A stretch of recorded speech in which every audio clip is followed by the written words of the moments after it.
Hi, I'm Marcus. I'm an Austrian game music composer living in Berlin.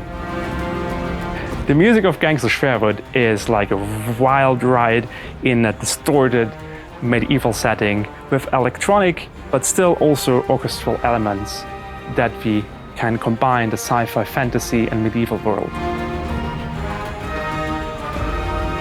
Most of the inspiration we took is from researching very old dances in the medieval and Victorian times. So that it still has this kind of dance moves in the soundtrack, so it keeps the medieval feel, but really play with the fantasy aspect of it.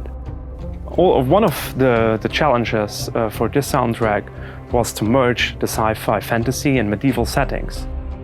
So I looked into all those kind of medieval instruments and took this as a source and morphed them, distorted them, treated them so that you don't really recognize that few synth sounds are actually created from very old medieval instruments.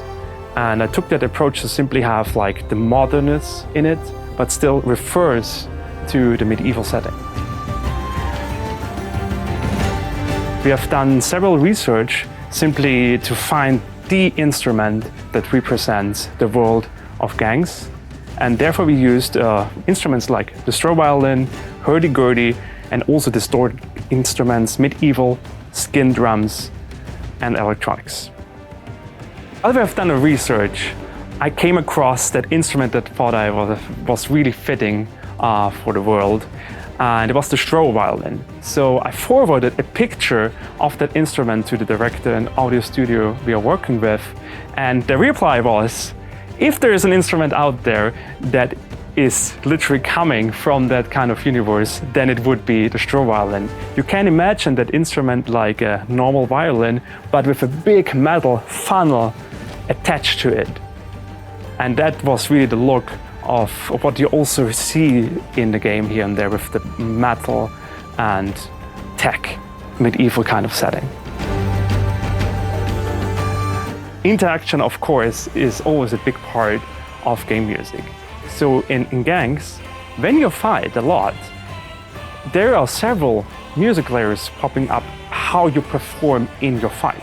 You're fighting a lot, so when you do a lot of combos, you will notice that also the music will change. And if you perform very well, the high top line with the main theme and instruments will be fully hearable, while like on the bass layers, mostly just the rhythm section.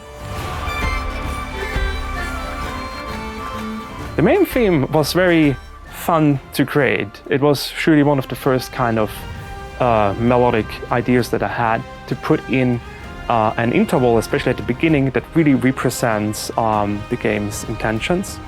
And I took inspiration of fanfares from that time. So when you hear the first kind of key melody at the beginning, it really refers always and comes forward in the game throughout.